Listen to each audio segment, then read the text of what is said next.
Your home is supposed to be a safe place, the place you go to feel comfortable and cozy and enjoy some alone time. But if you happen to live at 30 East Drive, Pontefract, then I'm afraid that any notion of feeling happy and safe is going to be thwarted. By who, you might ask? Well, by Fred, of course, the supernatural entity who lived there first.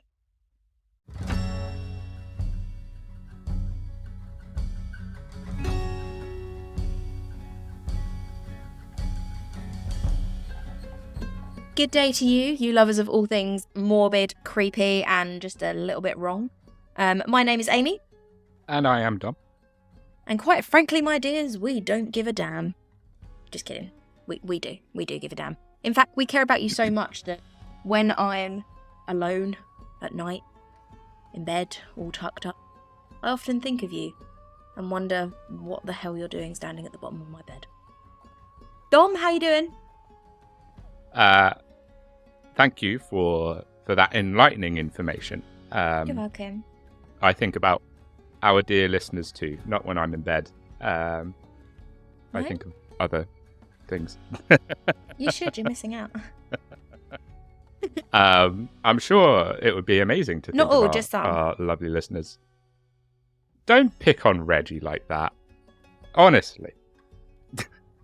I'm not always picking on him. Stop defending him. It's supposed to be on my side. But no, I'm good. Not long until our little thought park trip, which I'm very excited about. It's not less than a week. I got confused with how time works. It isn't. No. But no. It's almost less than a week. Sort of. Not really. No. It's less than 2 weeks.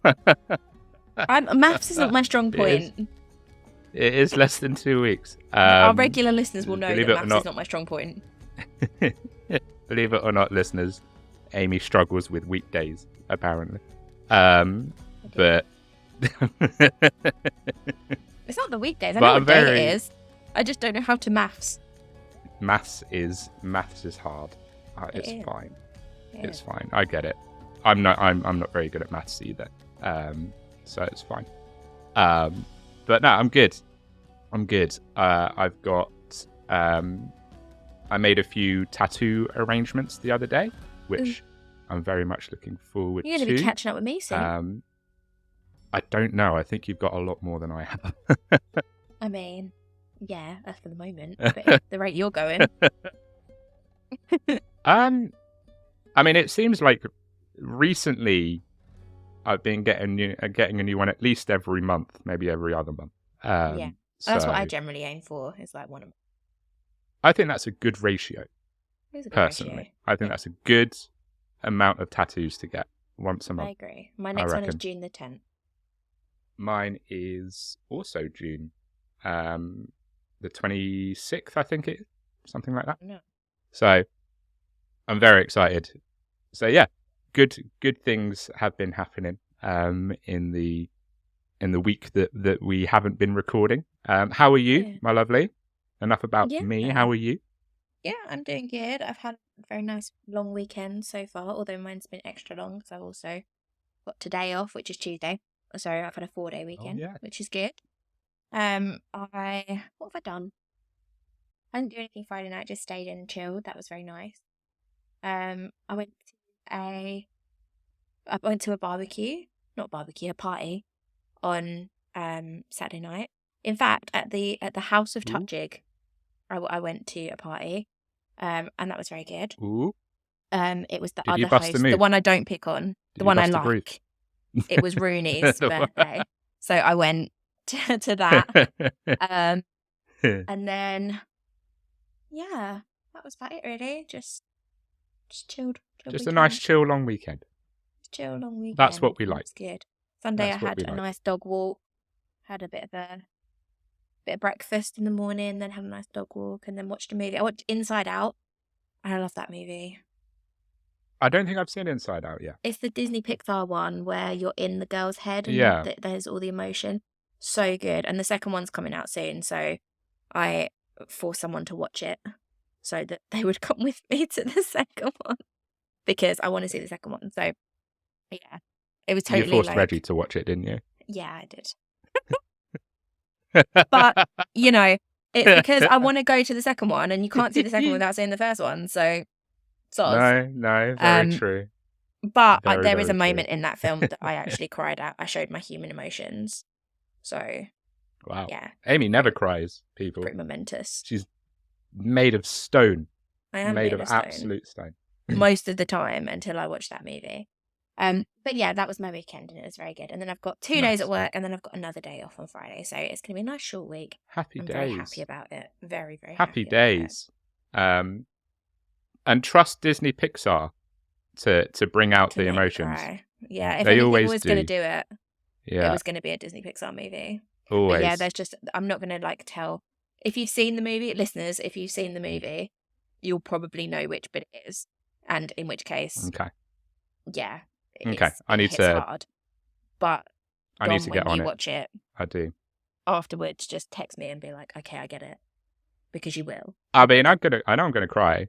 Absolutely. If I cried, you're definitely gonna cry. If I cried once, you're gonna cry like 10 times. I'm gonna be a mess. I cried at the end of like Toy Story 3. You should have seen me on that. Oh no, that's different though. That bit hits hard. The bit in the furnace.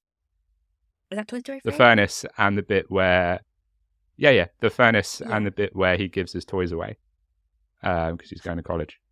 So long. I was a mess. Oh God, don't. No. So yeah, Inside Out is gonna get me. I mean, to be honest, on my latest watch of Marley and Me, I lasted 10 minutes. I've never seen it. And then. Oh my God, you would be an absolute wreck. I don't want to. All I know is about that film is that the dog dies. Spoiler alert to anyone that hasn't seen it, the dog dies. And why would I put myself through that voluntarily? It's the end is devastating. But I broke, like, normally when I watch it, I'll obviously be able to get to the end. Because you know what's coming. Spoiler alert, the dog dies. And then I'm for the last 10 minutes, I ugly cry. But the last time I watched it, I ugly cried when they were picking out the puppy. And that was like 10 minutes into the film. To be fair though, when I went to get Tank, I had a bit of a moment because, I picked the worst person in the world to go and pick up Tank with. And that was my dad, because my dad is a big softie and just rubbish at everything. So we went, and I knew that I wanted a boy puppy. Like, that was the only thing that I really cared about, was that he was a boy. And they had 2 boys left. So we went, and I picked Tank very early on. Like, I was very certain that, okay, he was the one I wanted. He was the one that I connected with. But when we went back, I knew that the other puppy was going to be on its own. And the whole way down there, my dad was like, what if it doesn't find a home? What if the last puppy doesn't find a home? Brutal. And I was like, it will, Dad. It will. It will find a home. Someone will love him. Just because I haven't picked him doesn't mean that someone else won't. Like, he's going to find a home. And the whole way there, my dad was like, you could handle 2. You could do 2. I was like, Dad, no, I need 1 puppy. That's it. I don't need more than 1 puppy. And seeing this little dog just all by himself, honestly, it was heartbreaking. But then I took little Tank home, and he now makes my life a living hell. So it's the emotional blackmail from the father. Honestly, I wouldn't mind, but he foot the bill. Like, my dad bought Tank for me, but he was just literally sitting there about to drop like $2,500 on 2 puppies, and like, think nothing of it because he didn't want this little dog to be on its own. Mental. I would have taken the other dog. Yeah, I do wonder what happened. He would have had a sometimes, home. Like where he went and if he had a nice family and what his name turned out to be. But yeah, I mean, I'm sure he went to. Oh, bless. So, and Tank was more Dad important. tightening Tank the screws. Is my little boy, and he lives with me. Who causes hell every single day of your life? Yeah, absolutely. Every single day. He wakes up, causes hell, and I couldn't be more proud. Nice. He takes after Mummy. Me and him just raising He hell. does. He is his mum's kid. He is indeed. Dom, do you have any true crime news for us this week? And I swear to God, if it starts with Florida, I do. there's going to be trouble. No. For once, it's not a Florida person story. Because even crime happened when we're not looking outside for of Florida person stories, I know. Even when we're not looking for Florida person stories, they seem to find us. Amy, last week made a concentrated effort to not look for a Florida person story. It still found a Florida person story. I literally started reading. I only read the headline of the true crime news last week, and I was like, God, that's so interesting. I can't believe they've, found this person after 40 years or whatever. And then as soon as we got into the first paragraph, it was like, in Florida. And I was like, for fuck's sake, why is it always Florida? Like, we don't always just look for Florida. No. We're not sponsored by Florida. We do try and broaden. I mean, if we ever do, then I want free tickets to Disney and Universal, especially because Universal's opening up a new park soon. So Orlando, states, I suppose. Give me the tickets. Give me the tickets. I'll excuse your hotter than Satan's arsehole humidity and excessive crime. This was on the Independent, so the online site, and it's not a story of a crime, but it's true crime related. It's in the true crime sphere, and it's absolutely wild. So the headline reads: California man wins $1 million after a 17-hour police interrogation falsely accused him of killing his father, who was very much alive. And it is crazy. It's pretty loaded. Like, so hold on to your collective booties. So a California man has won a lawsuit against the city police department, whose officers interrogated him for 17 hours, threatened to kill his dog, and pressured him to confess to murdering his own father, who was still very much alive. What? The dog thing is entirely unnecessary. There is just no need. Why? Why threaten to kill his dog? They're just doing this massive, intense interrogation, trying to get garner this false confession, and then all of a sudden the bloke's dad just walks in. Like, what's the big deal? What's going on? Yeah. The city of Fontana, which is 50 miles east of Los Angeles, was ordered to pay Thomas Perez Jr. $898,000 in damages following the incident in 2018. So obviously the actual incident was a little while back, but the article is a few days old. Surveillance footage from the interrogation, taken from the Fontana Police Department and shared with the Independent, showed Mr. Perez in extreme emotional distress. At points, he is seen screaming out loud and attempting to rip his own hair out and pull off his shirt. This is fucked. I'm not going to lie. This paragraph is obscene. So officers would also bring in his pet dog, who was a Labrador Retriever, into the room, and said that the dog, named Margosha, I think, would need to be put down due to, quote, depression from witnessing a murder that had not actually occurred. And they would even tell him to say goodbye to the dog. That's horrible. What? That is so fucked. That is so fucked. They're talking to a preschool kid. Like, come on. Right. You were naughty. So we're going to have... The dog's sad. We're going to have to get rid of the dog unless you tell us what you did. This is not something that actual police should be doing. No. So... And this is also... This is all because, according to court documents obtained by The Independent, Mr. Perez Jr. had called police on August the 7th, 2018, after his father, 71-year-old Thomas Perez Sr., went out for a walk with the family dog at around 10 p.m. and the dog came back without the father. And then they just went straight to the assumption that the son killed the dad. Yeah. And the dog was the only witness. What's the leap? Yeah.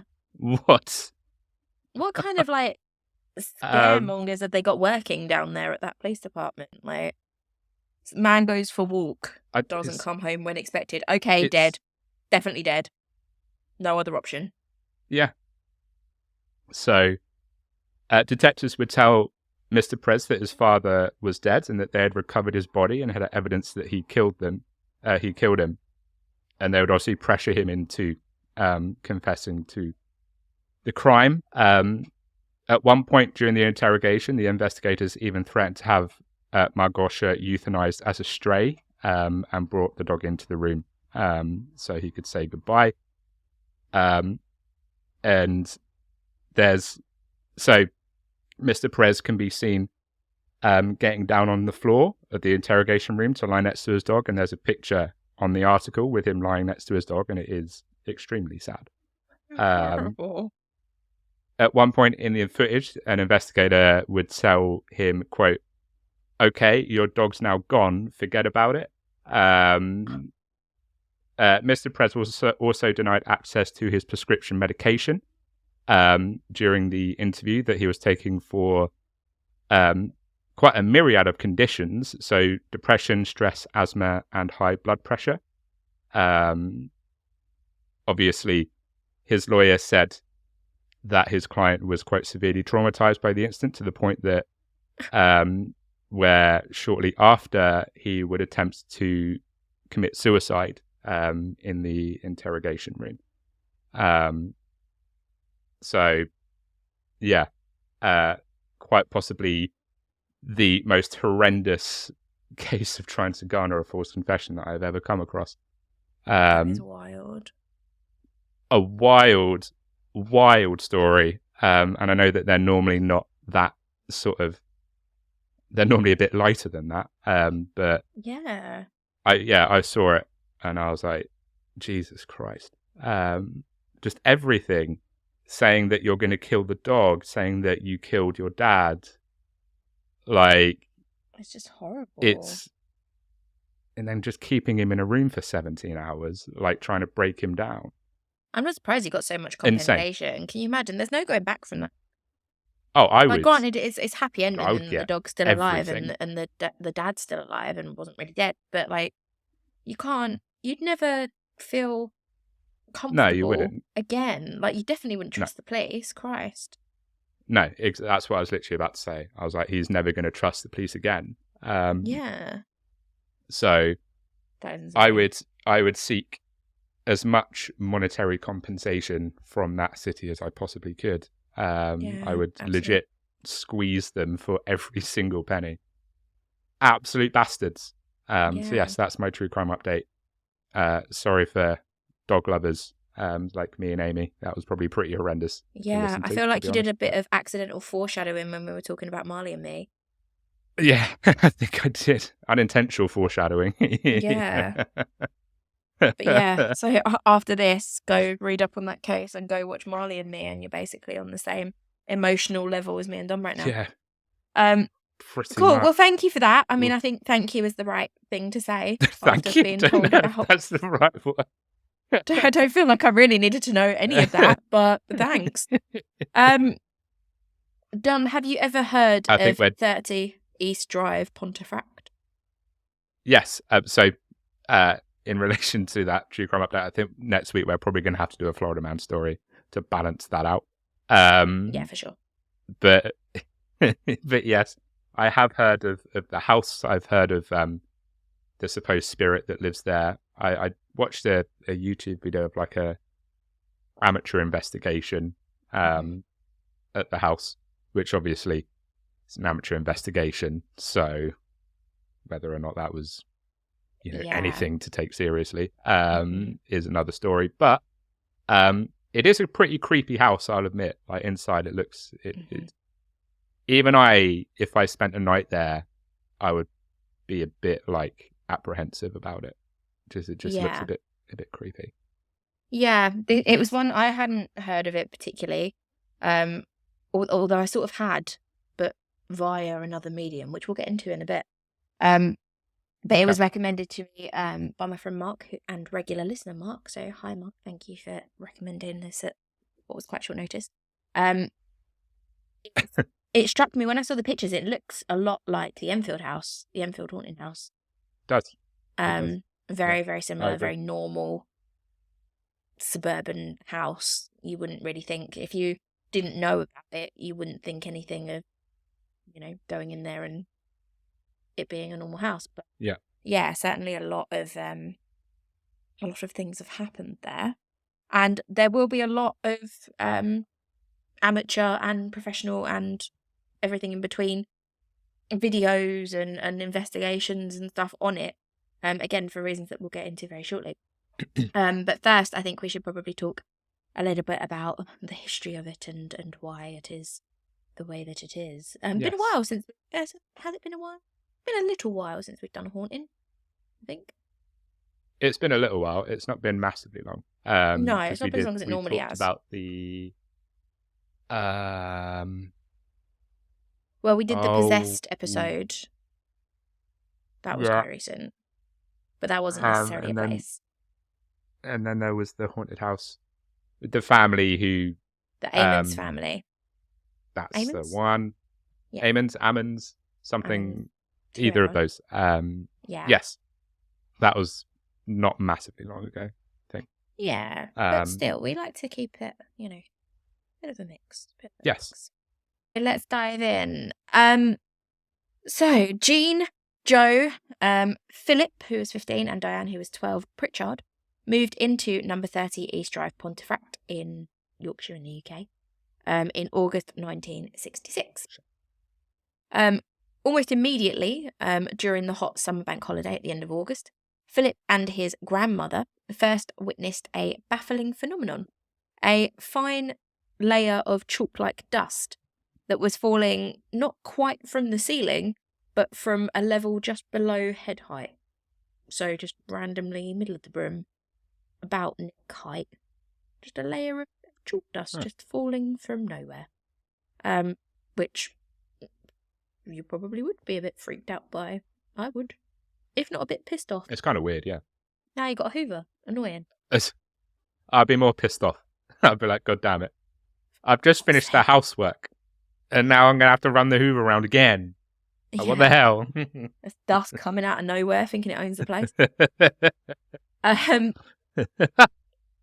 You don't own this house. Dust. You don't own this house, dust. How dare you? In an effort to clean up before Philip's holiday and parents returned, Mrs. Kelly, who was Philip's auntie, who the grandmother had fetched to come and see the dust, basically. It's like, we need to make sure that we're not going friggin' mental here, so can you come and have a look at this random dust? Yeah. Mrs. Kelly went into the kitchen for some cleaning implements, and when she was in there, she slipped on a pool of water that had mysteriously appeared on the linoleum kitchen floor. She tried to mop up the water, but her efforts were thwarted. I'm going to keep using that word, and I really can't say it. Thwarted. Because every time she mopped up the puddle of water, it reappeared in another spot until multiple pools of water appeared right in front of her and Philip's eyes. Nothing majorly scary. What are you thinking, that the ghost wet itself? No, I'm just picturing. This is a very. I don't know if it's a very British reference, because it's probably, this show probably wasn't shown, but it reminds me of you've probably watched Takeshi's Castle, haven't you? Or at least heard of it. Yeah. It reminds me of the Stepping Stones game, and I can just picture her like Do you know what? I can. It's funny you should say that though, because when I was writing the outline, it reminded me of like whack-a-mole. Like you hit it in one place and it pops up somewhere else. It's like, I'll just mop up this water. Fuck's sake, it's over here now. And she was just like running around the kitchen mopping up pools of water. So yeah, just inconvenient more than scary. The ghost is just like, I'm trying to direct you and you keep like, stop mopping the puddles. That's where you're supposed to like step. Like, what are you doing? I'm giving you a path and you keep getting rid of it. Yeah, you keep wiping it away. You don't even want to speak to me. How dare you? But these incidences did mark the beginning of several years of incredible, inexplicable events that occurred in the house. These included green foam appearing from the taps and the toilet even after the water had been turned off to the property.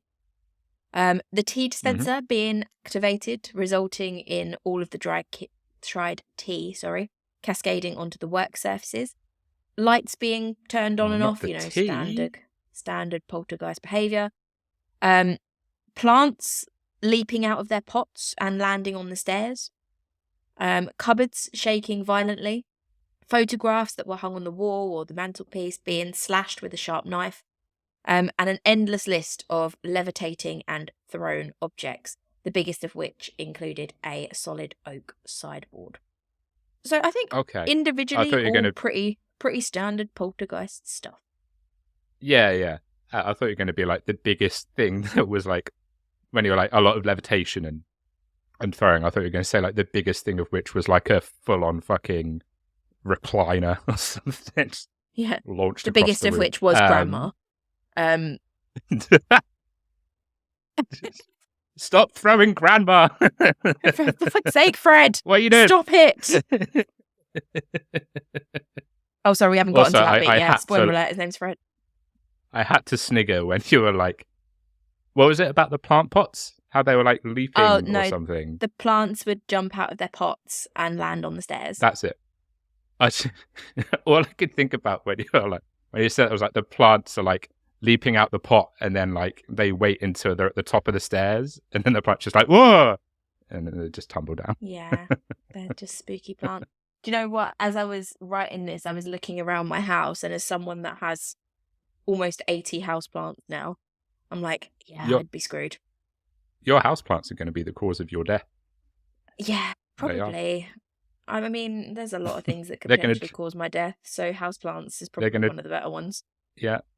They're going to jump out of their pots, and then, they're going to off you. There's literally 3 in shot right now. Laugh at you. 1, 2, 3. So there is. They could kill me right now, and it would be live on, well, not, but recorded on the podcast for posterity. Every time you're like, I'm going to get another plant, I'm going to be like, are you? You remind me of this. You want to do that? Because if you get a poltergeist, it's going to be messy. So the entity was dubbed Mr. Nobody by the local press in 1968. That's hot. But the a bit mean. But the family preferred to refer to him as simply Fred. Perhaps as a way of, normalizing it and making it a bit easier to bear. As no number of initiatives could persuade the entity to leave the family in peace. And house-proud mother Jean refused to be terrorized out of her house by an entity. I think I'd take that approach too. Yeah. I'd be like, well, we're just going to have to learn to coexist, Fred, in the house, I'm afraid. It's my house now. You're just going to have to deal with it. Exactly. Like, you don't pay the rent or the mortgage anymore. So, sorry, you're just going to have to, like, learn to live with us and not throw a paddy and put wet spots and, break my nan's hip and all of this stuff. Like, control yourself, Leave Fred. the plants alone, Fred. Just, the plants. For God's sake. And stop doing cocaine as well. In the middle of the lounge. Levitating chalk. Yeah. Jesus, why are we high all the time? But Fred wasn't budging, as we said. Exorcisms were met with indignation and even mockery by Fred. And during them, the walls would seep holy water, faces were slapped, and people were shoved down the stairs. On some occasions, Fred's hands would appear from nowhere and conduct the Christian songs aimed at shooing him off, all whilst wearing huge woman's fur gloves. I'm not gonna lie, I'm kind of starting to like the sassiness of Fred at the bit. I'm not gonna lie. He's pure sass. He's pure sass. He is, I like the idea that he's just like, what a rascal. He's just a bit immature, you know? Like they come in with their hymns to try and drive him out of the home, and he's just like, guys, this is my jam. I am loving this. Let me get my fancy gloves. I'll be right back. It's just like there, just like head bop into it. Oh, like, yes, praise be. I am the Lord of the Dance, bitches. Oh dear. So yeah, he would quite often mock their attempts to get rid of him, and just wasn't budging, basically. But many of his antics were quite, obviously, albeit amazing, were also quite amusing. Like there was a time where he poured an entire jug of milk from the fridge over a very sceptical aunt who had come round to visit. They were talking about Fred, and he went and got a jug of milk and poured it over the aunt's head, which obviously left the kids in stitches because that shit is hilarious. That is pretty funny. I'm not. Yeah. Also, that would make me cackle. That would. If you're those kids and you're just sitting there and you're watching it happen, like, is the jug just sneaking up on the aunt? And then all of a sudden, bosh, she's covered in milk. Like, would you warn her? I wouldn't warn her. I'd just be like, okay, floating milk. Let's see what happens here. This sounds see like where this some is going. fucking Looney Tunes shit. Amazing. Yeah, Fred's got a sense of humour. However, he wasn't all fun and games, Fred. Ordinarily, poltergeists aren't known for causing grievous bodily harm. And although Fred caused a few bruises and scrapes and a lot of, mental trauma with his antics, in particular to Diane, who was the younger, the 12-year-old girl, she was seemingly the focus of his attention. She experienced the majority of these things. So although he did all of that, it is quite rare for a poltergeist to become excessively violent or cause physical harm. However, in Fred's case, that did happen. Quite late on in, I say his residency, but I guess more in the Pritchard's residency, because he had always been there.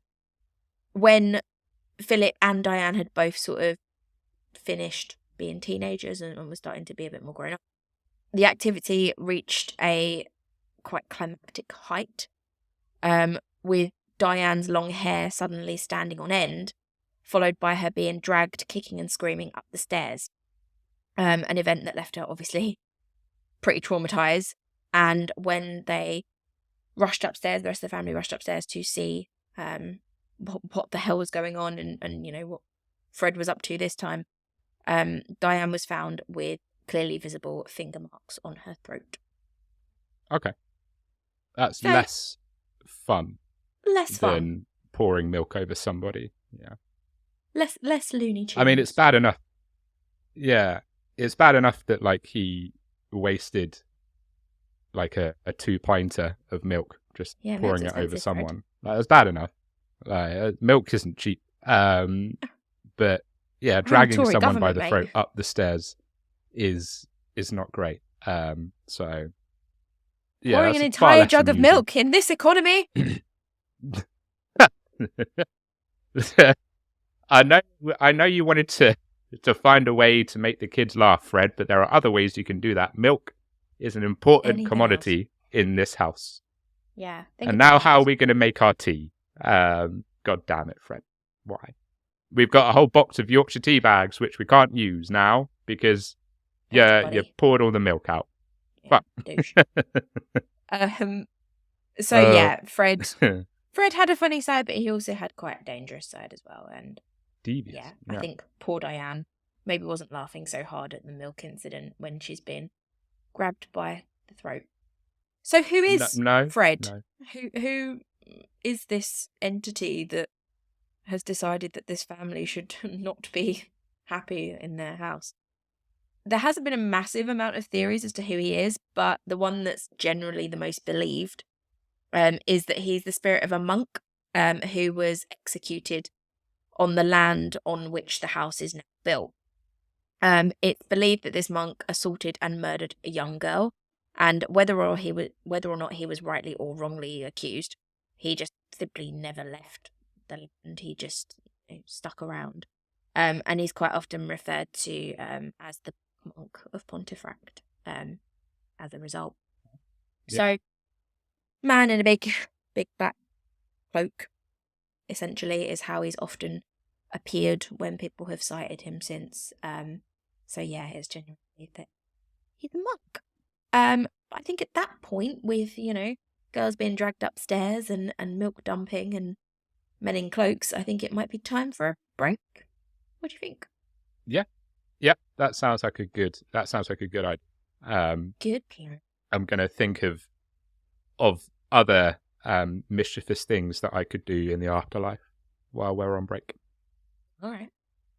I'm not sure I want to know. Cool.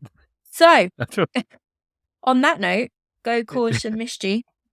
In this life or the next, and we'll see you back here in just a few.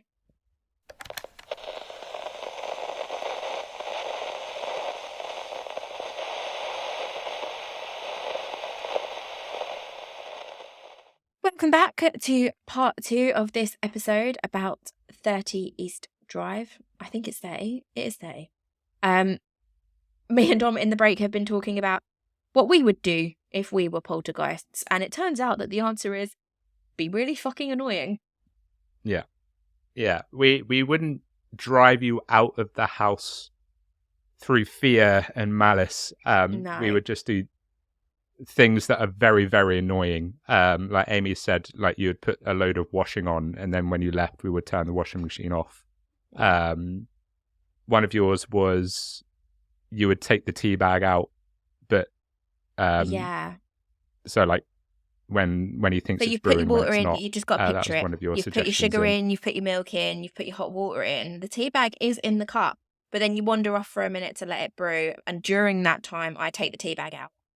So you go back to stir your tea and to remove the tea bag, and it turns out that it's not been doing anything this whole time. And then you spend like a minute fishing through the mug, thinking, where the fuck's the tea bag? But no, it's not in there anymore. Ghost Amy has fucked that off. Yeah. So your tea is ruined. You've got a steaming pile of watery, sugary milk. Watery, sugary milk. A few of my suggestions were, when your toaster's popped in the toaster and you nip out of the kitchen, I would put the toaster back down, put the liver back down. I would rearrange all of your herbs and your spices after you've painstakingly arranged them. I know put that would vary. If I did that, if I rearranged all of the spices in my mum's spice rack, she would throw an aneurysm. Like she would be seething if I did that. Do you know what? Actually, thinking about this, I'd take the salt out of the salt shaker and replace that with sugar, and then I'd replace the sugar with cocaine. Mm-hmm. Nice. That cup of tea is hitting different. That cup of tea is hitting different. I would also, when you got like a new bottle of Coke, I would unscrew the lid just enough that it would go flat, but you wouldn't notice that it wasn't screwed on properly. We would just be very petty. Very petty poltergeist. The scaring thing's been done. Every poltergeist goes for a bit of scare factor. No, we're going for pure, flat out annoyance. We're going to annoy you out of your home. Annoy you out the house. You're literally just going to be like, why is my washing never done? Why does my tea never brew? And why are my fizzy drinks never fizzy? I can't live like this. And that's how we get So rid why of you. did why did you leave the house? Was the poltergeist particularly evil? Did he physically harm you? It's like, no, the poltergeist is a fucking dickhead. That's why. That's where true evil lies, in the annoyance and the mundane.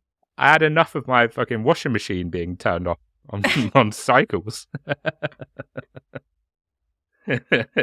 Dear. Right, back to 30 East Drive, because that's not what this poltergeist is doing. He is being mildly annoying, but he's also being quite scary at this point as well. Now, Dom, at this point, I know what you're thinking. It is no secret to us, to each other, or to our regular listeners that we are skeptics when it comes to hauntings, when it comes to ghosts, when it comes to possessions, anything like that. We're a little bit like, sure.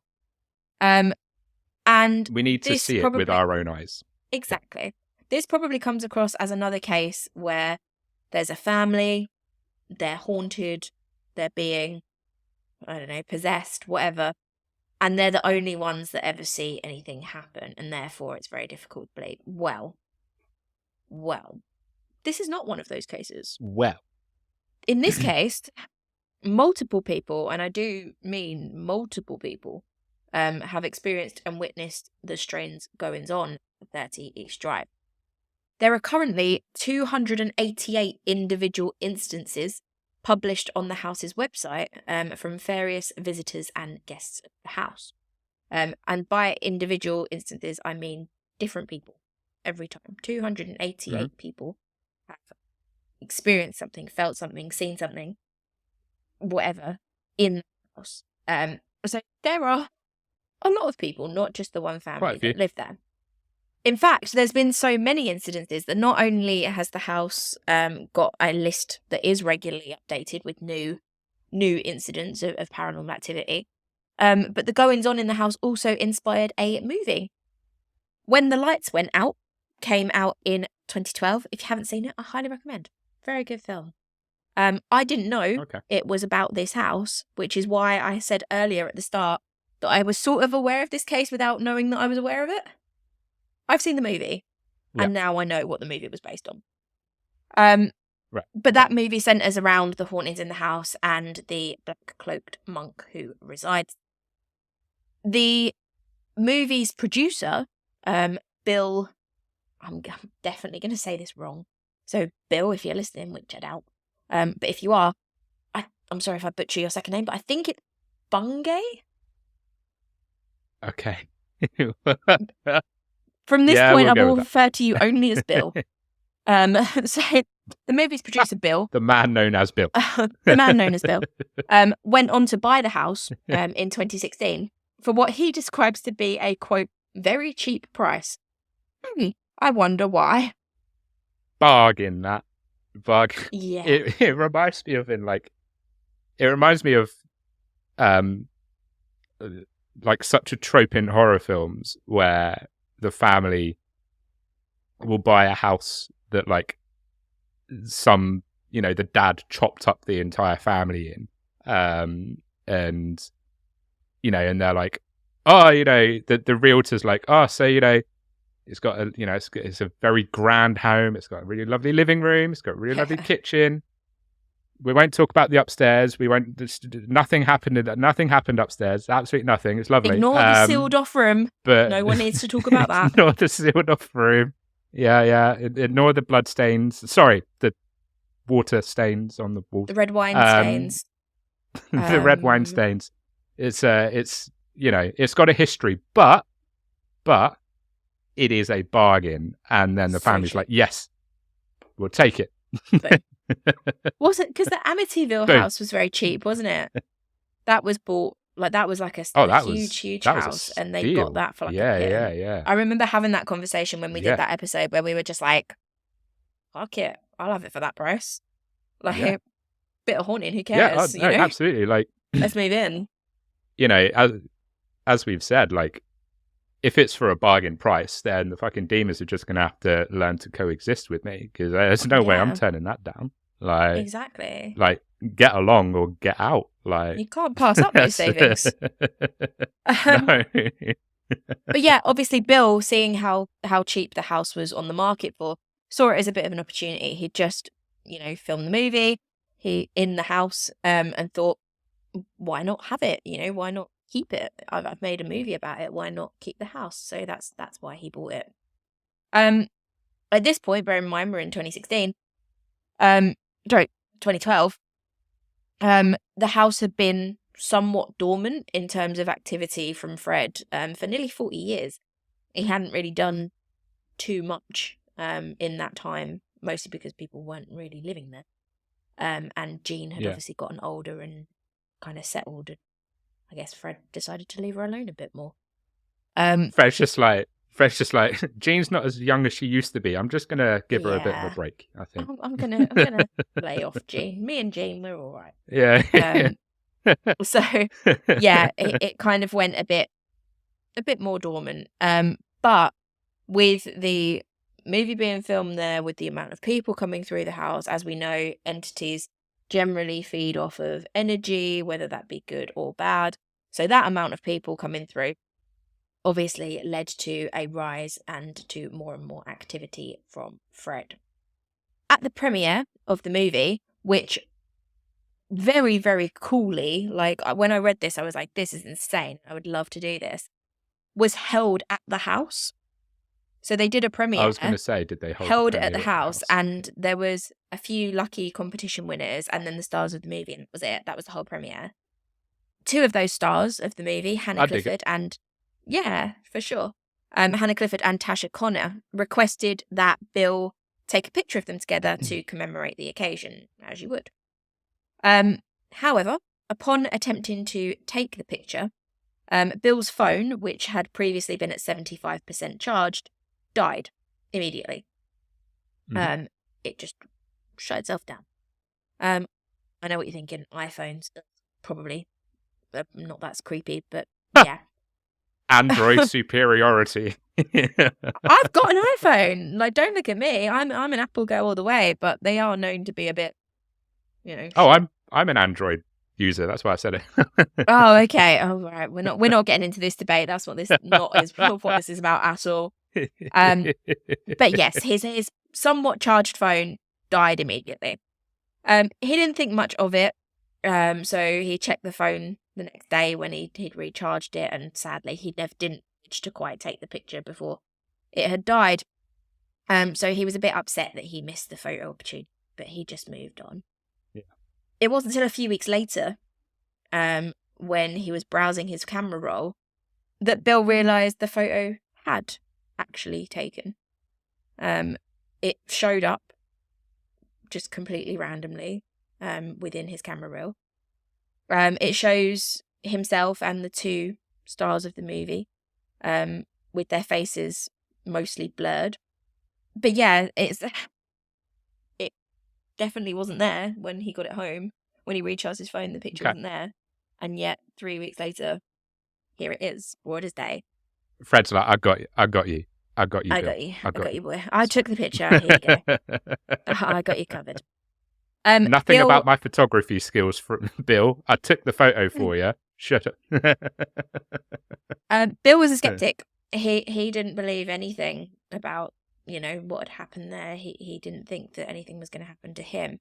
But even he admitted that the picture thing was a bit odd. Then the stories started coming in from Carol, who lived next door and was now the key holder of the house. Now that it was sort of somewhat empty and Bill had taken ownership. Reports of 3 to 4 a.m. bumps and bangs coming from number 30. There were reports of glowing blue balls of energy in the corridor, and the duvet on Carol's son's bed being formed into the shape of a man laying there. She also reported the tall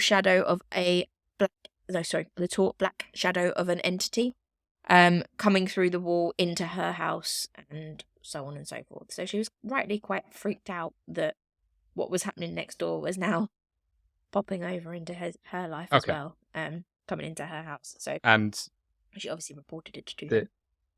The occasion on the bed where it looked like the duvet had been made into someone laying in it, did you say that was in her house or in? That was in her house, yeah.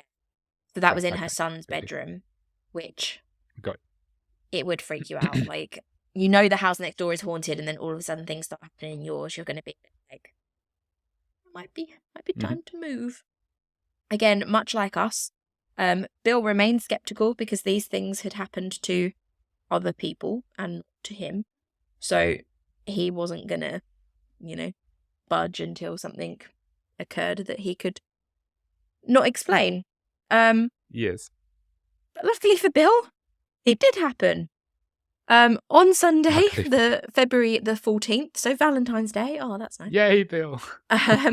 In 2016, Bill went on one of his occasional visits to the house to check everything it was in order, etc., etc., and experienced something that even he, who, as I said, was a self-confessed skeptic, could not explain.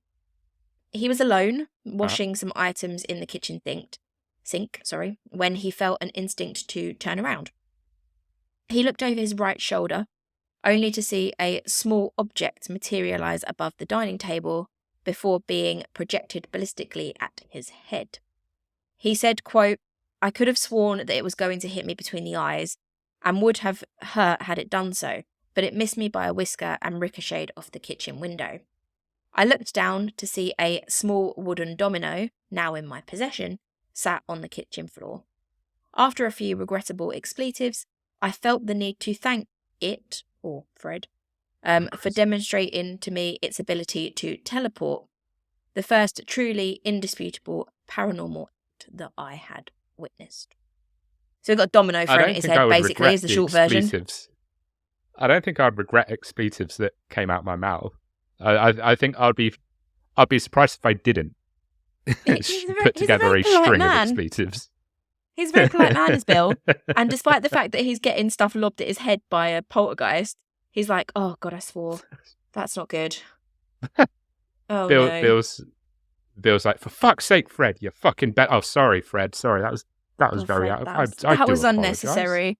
I didn't mean that, Fred. Apologies, my friend. Can't we just get along? What a scamp you are. What a thing to do. I don't think Fred particularly did like his expletives because he didn't stop at one domino. Carrying on, Bill was bombarded by a lot of small objects, all of which barely missed him.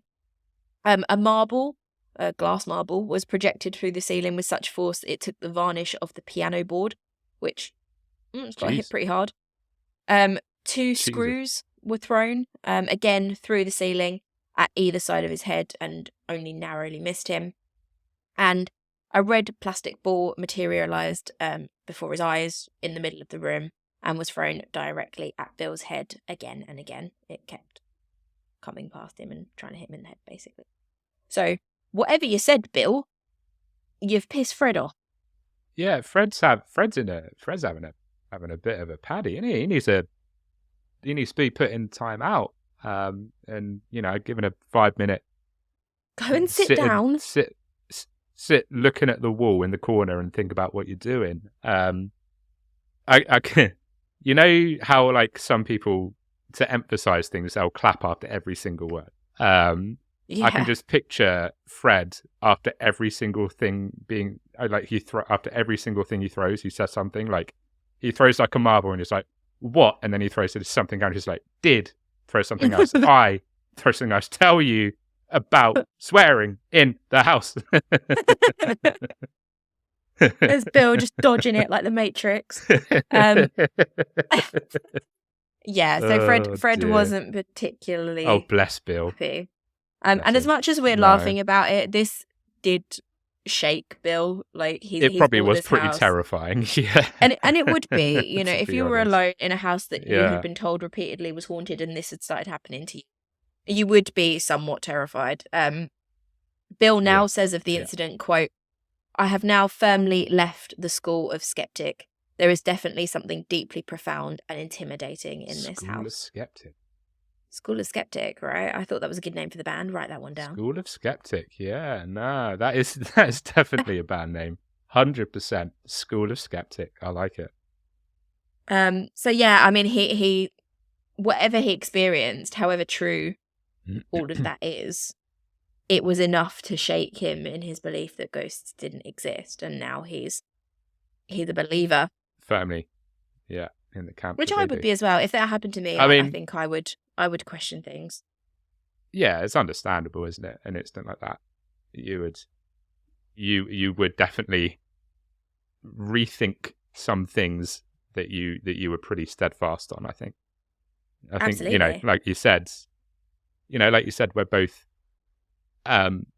we're open to the paranormal being legit, but we just haven't had anything that's convinced us that it is. Yeah. But I think, like you said, if that happens to either one of us, I'm not going to sit here and say it would make me a believer, but it would definitely make me go, "Wow, that was yeah, that was interesting."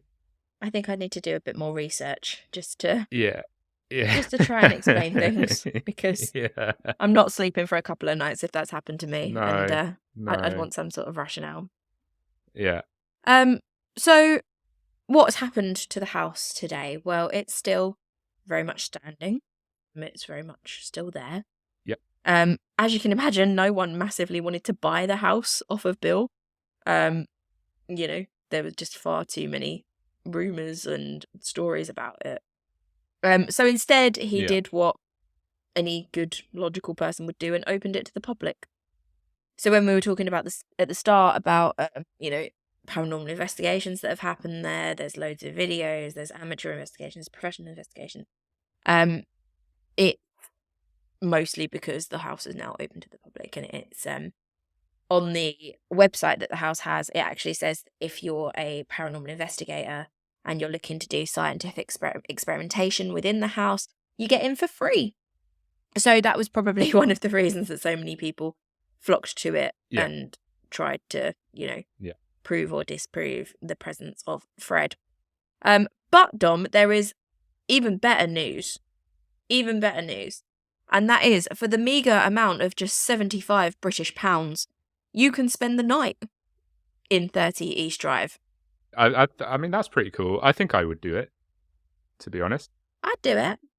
I think I would. I wouldn't sleep. Should we? No.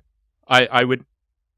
It would be like a, you know, one of those investigations where, well, not an investigation, we're not ghost hunters. But it'll be one of those things where we would just stay awake all night to see, you know, if anything, you know, happened or something. Yeah. For the podcast, we should do a horror house night at the house. Maybe, I mean, I don't know anything about ghost hunting, and I don't have the equipment, no, but neither do I. Opportunity for a shout out to our friends over at Synchronicities who do all that stuff and do know about them. So maybe we can do a cheeky little collaboration, and we can go and stay at 30 East Drive, and we can sit back and wait while they make believers out of us. Yeah, let the professionals do the scientific stuff, and we can just sit there and crack jokes about Fred. We can just sit there and be like, fuck you, Fred. What you can do about it? Yeah. Come at me, You bro. got any milk, Fred? You going to pour that over me? You Hey, Fred, got milk? Yeah, we'll antagonize the poltergeist and then leave. No, we've got to be respectful. It's his domain. He's been there for... If he is, in fact, the monk, he's been there a very long time. We've got to actually, you know, show him some respect. That would be so good. We just rile up Fred to the point where all hell breaks loose, and then we're just like, cool, Reggie, Ronnie, we're going to bounce. Have fun. I love that you went Reggie and Ronnie, and it's Rooney, but that's fine. Rooney? They're not the craze. Sorry, Rooney, sorry. Yeah, no, I mean, let the professionals handle it, but we'll just, you know... I don't even know why we're there, to be honest. We're just there to take the piss. Yeah, we're just there to... We're happy to do it. To fuck shit up. So, yeah, also, we'll maybe have a stay. But the house is still very much open. It's still... it's got a website that is regularly updated with the instances that occur there and the people that visit. It's open to anyone, and anyone can pay to visit the house. But as I mentioned before, if you are someone that's looking to... prove the existence of an entity there, then you do get in for free. And I think most of the reason for that is because of Bill's experience with what happened to him, and he wants as much opportunity as possible for people to kind of say, okay, no, this is very real and very valid. What happened to you was scary, and this is why. Yeah. I wonder about debunkers though. I wonder if they would be able to get in for free, or if they would have to pay. Well, I think if you're looking to, I guess, scientifically I suppose if you're debunk, like me and you probably wouldn't. Like if we're rocking up and being like, no. This is bullshit, see you later, then no, probably not. But if you're actually looking to, measure whatever you measure, I'm so bad. I really don't know anything about ghost hunting. So, I think there's there's some sort of meter that you can take, like an EMF meter. If you're taking the right meters, then maybe you can. We rock up and we're just like, Fred ain't shit. Are we still getting in for free, Bill? Are we good? Do we have to pay now? Yeah, we don't believe you, but we also don't want to pay. So this is where we're at. Oh dear! But that's the story of 30. It's a good idea, though. Drive. Yeah, it's a good idea to let people in who are scientifically trying to prove it for free. I think that's a good idea. 100%. Yeah, I think it is. But no, that was good. Good. Thank you very much. I'm glad you enjoyed it. Yeah. Would you care to wrap it up for us while I sip my monster? I can. While you sip your bad apple monster, Amy definitely agrees with the reviews on that one, I think. Great. It's probably one of my favourite monsters, to be honest. It's one. Pretty fantastic. Absolutely the best one. Tastes like tango. Brilliant. Yeah, it does. But yes, thank you for listening. I didn't know a massive amount. I'm not an expert about the house, but I knew sort of the backstory of it. And I have watched YouTube videos where debunkers have gone, and done a night, in the house and tried to capture, evidence and stuff like that. And it's got a spooky backstory to it, 100%.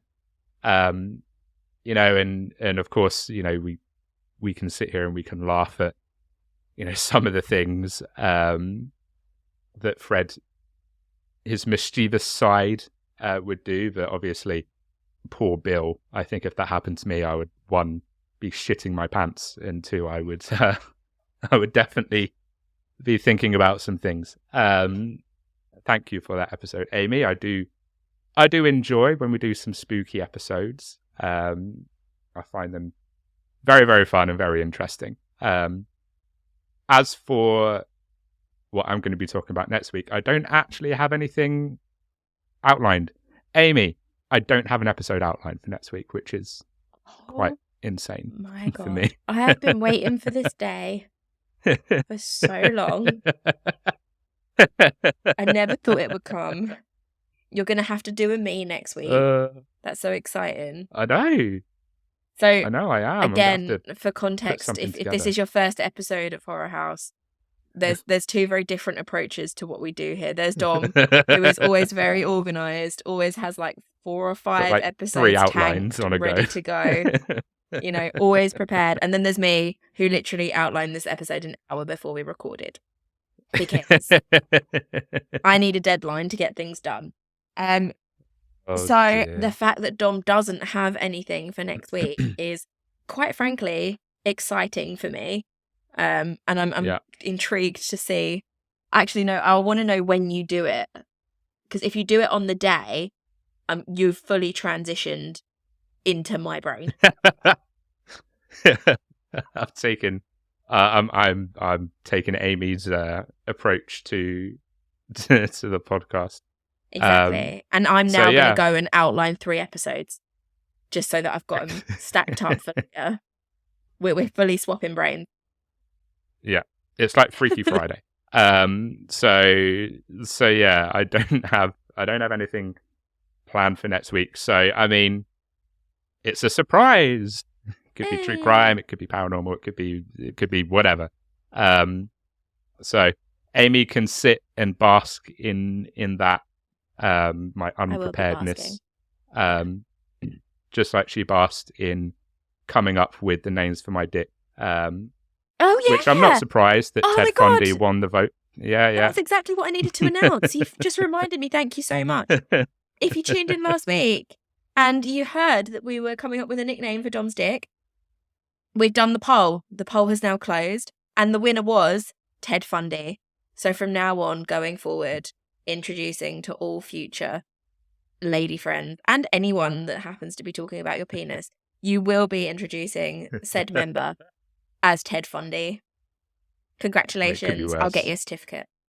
Thank you. Could have been Josh Powell. I'm surprised that actually got a vote. Like, to be honest, I was quite shocked. Yeah. It was Rodcast. I thought was quite good. Rodcast was good. And there was another the Thunderstick. That's it.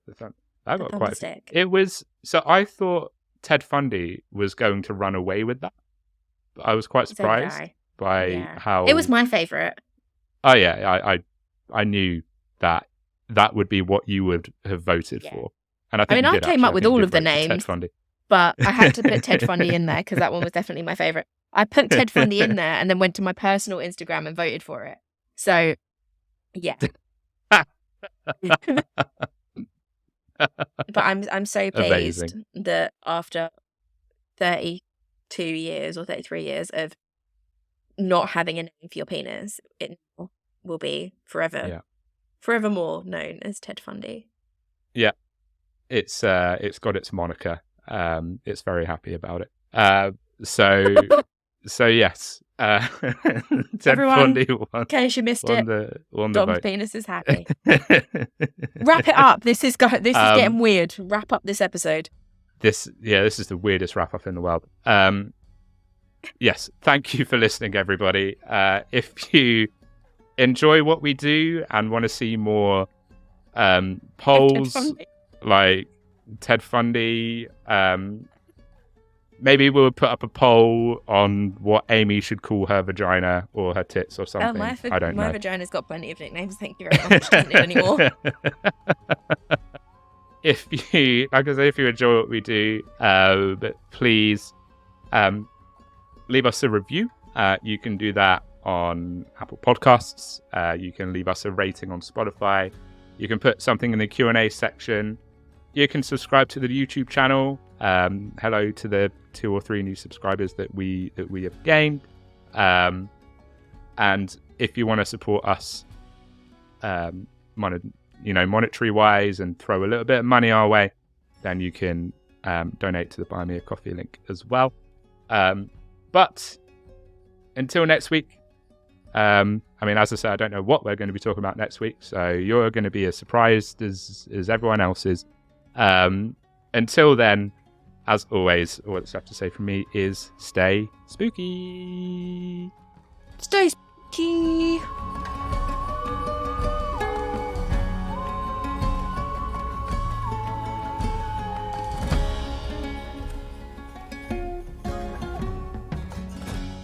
I would definitely be an annoying poltergeist, I think. I am 100% sure of that. I would not be. It makes sense. You're an annoying person, so. Wow. Oh, wow. Okay, let's like someone's going on Hyperia by themselves. Have fun with that. Fired. Please don't throw a domino at my head. You're going to be in the kitchen later and you're just going to have like random things being thrown and you're going to be like, oh, fuck's sake, Dom. Don't take it personally. Gee.